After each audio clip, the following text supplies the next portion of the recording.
어린 시절 쥬라기 공원을 보며 성장한 관객이라면 영화가 개봉하자마자 달려가서 보셨을 겁니다. 헬기, 정글, 티렉스, 랩터까지 기다리던 공룡 영화가 돌아왔구나 했는데요. 그런데 최종 보스 디렉스가 제대로 모습을 드러내자 동심은 되살아나다 죽어버리고 팬심은 차갑게 식어버리죠. 하지만 괜찮습니다. 디렉스는 그러라고 만든 거니까요. 풀네임은 디스토르투스 렉스, 라틴어로 왜곡된 왕이라는 뜻인데요. 가렛 에드워즈 감독은 디렉스를 디자인할 때 티라노와 에일리언의 제노모프, 스타워즈의 랭커를 참고했다고 합니다. 즉, 티라노에 괴물을 붙여 만든 존재죠. 분명 최종 보스인 건 맞지만 엄청 크고 흉측하기만 할 뿐 빠르지도 똑똑하지도 않습니다.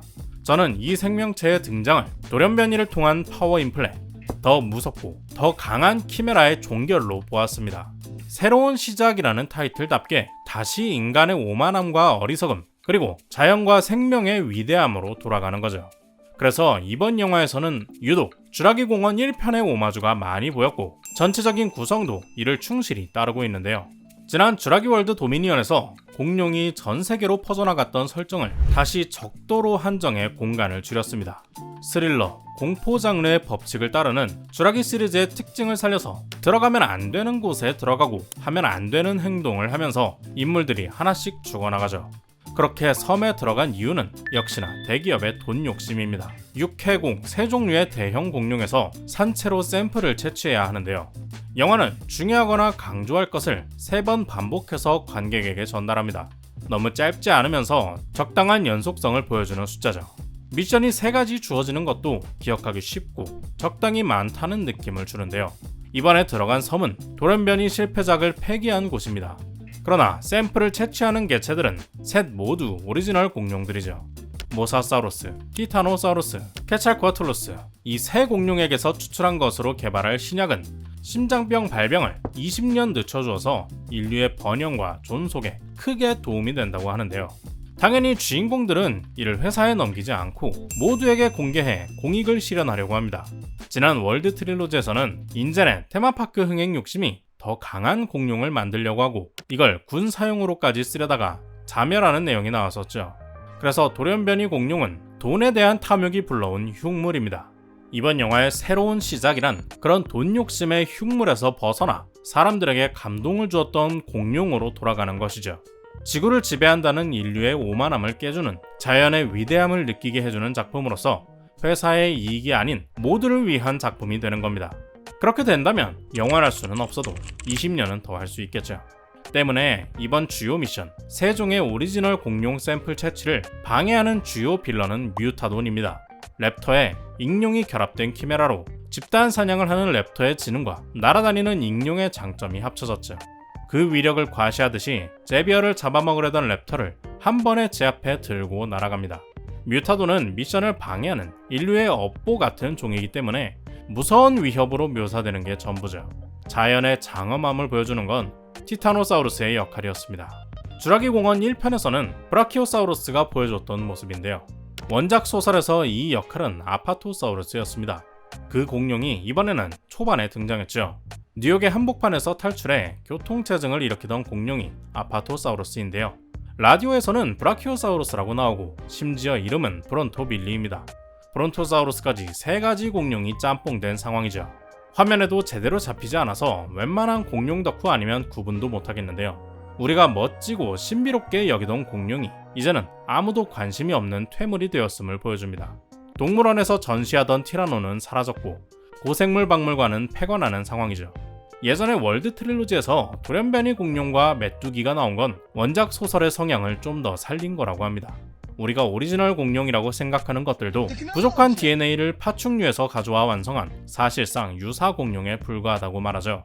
유전자 조작과 돈에 대한 욕심이 만나 인간이 들어서면 안 되는 금기의 공간에 발을 들이는 스릴러 장르였는데요. 그러다 이를 표현하는 영화의 설정이 오히려 시리즈를 잡아먹게 되었습니다. 더 자극적인 공룡으로 흥행을 이끌어가는 상황이 되어버렸죠. 때문에 뮤타돈이나 디렉스는 확실하게 괴물의 영역에 들어섰습니다. 이번 영화의 배경이 폐기물 섬인 것도 극적인 비교를 보여주기 위해서였겠죠. 그래서 키메라와 공룡의 역할이 확실하게 나뉘어진 것이 보이는데요. 반가운 티렉스는 강함을 보여줍니다. 여유롭게 수영을 하는 모습이나 이빨과 치악력의 위력을 보여주는 것이 자연의 강자의 역할을 되찾은 느낌이죠. 많은 분들이 그랬듯 저 역시 티렉스와 디렉스의 대결을 기대하기도 했었지만 아마도 체급이 맞지 않아 매치가 불발된 것 같네요. 그 외에도 시체로만 나온 파라사우룰로포스나 단역으로 지나간 딜로포사우루스, 엑스트라 수준이었던 벨로시랩터나 콤프소그나투스 모두 익숙한 모습으로 배경처럼 등장해 자연스럽다 하는 느낌을 주었습니다. 그중 제가 신기하게 느꼈던 공룡들은 전에 본 적 없었던 새로운 종인데요. 주라기 월드 시리즈에서 사람들이 아쉬워했던 점 중 하나가 아직 대중이 모르는 공룡이 많은데 굳이 뮤턴트를 보여줘야 하냐는 것이었죠. 이번에는 그런 점들을 조금씩 해소해주는 것 같은데요. 날개 달린 개구리처럼 생긴 아누로그나투스는 귀엽고 예쁜 디자인으로 킹케이드 성장 앞에 나타납니다. 마야 유적을 걸어 내려갈 수 있는 계단을 안내해주는 역할이죠. 새끼 공룡인 줄 알았던 아킬롭스는 성체의 무게가 1-2kg 정도 나가는 원래 작은 소형 공룡입니다. 이번 영화의 마스코트 역할을 하면서 조난당한 가족의 막내와 교감을 나누죠. 인간 중 가장 어리고 순수한 캐릭터와 자연의 교감을 보여주는 장면은 이번에 빠질 수 없었다고 생각합니다. 인간이 지구의 지배자라는 오만에서 벗어나기 위한 시작점이기 때문이죠. 그런데 이 조난 가족의 등장이 좀 의아하죠. 주라기 시리즈의 가족 서사가 필요한 것은 관객으로서 충분히 이해합니다. 하지만 어린 딸을 데리고 작은 요트로 공룡이 나올지도 모르는 바다를 횡단하다니 어이가 없을 정도로 위기의식이 없죠. 인간이 모든 것을 통제할 수 있고 지배할 수 있다는 오만함을 보여줍니다. 튜닝에 나온 연구소 직원도 스니커즈 껍데기를 아무데나 버리죠. 모든 것이 통제되고 있다는 안일한 생각으로 결국 죽음을 맞이합니다. 그가 먹던 초가공식품인 초콜릿바와 대비되는 게 어린 소녀 이사벨라가 먹는 감초 젤리인데요. 역시나 공산품이긴 하지만 감초는 뿌리를 씹어먹던 옛날부터 내려온 간식으로 중세에는 캔디로 만들어 먹던 재료죠. 인간이 자연의 재료를 가공한 음식이지만 어느 정도 적정선을 지키는 수준이라고 느꼈습니다. 굳이 감초 젤리임을 여러 번 강조하면서 이를 공룡과 소녀의 교감 재료로 쓴 것은 인간 기술의 적정선을 말하는 일종의 메타포 아닐까요? 이렇듯 다시 처음으로 돌아가는 시리즈 주라기 월드 새로운 시작은 반가운 오마주가 정말 많았습니다.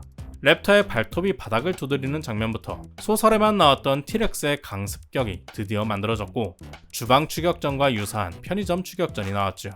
공원에서는 천장 통로로 도망쳤지만 이번에는 반대로 지하 배수로를 통해 도망갑니다. 박물관에는 공룡이 지구를 지배했을 때의 현수막이 나오고 신호탄으로 공룡을 유인하는 장면과 두 아이를 안고 잠드는 보호자의 모습, 거대 용각류의 웅장함까지 스토리만 다르지 주라기 공원을 다시 만들고 싶었구나 하는 느낌이 들었던 영화입니다. 영화 속 인류가 공룡을 복원했지만 통제하고 가둬둘 수 없었듯이 주라기 시리즈 역시 오직 제작사의 것이 아니라 이를 사랑하고 아끼는 팬들의 것이기도 하기에 앞으로의 복원을 기대해보는 저는 영상입니다. 여러분의 생각은 어떤가요? 댓글로 남겨주세요. 구독과 좋아요는 사랑입니다. 오늘도 긴 영상 시청해주신 여러분 고맙습니다. Check the mic and make sure it sound right, boys.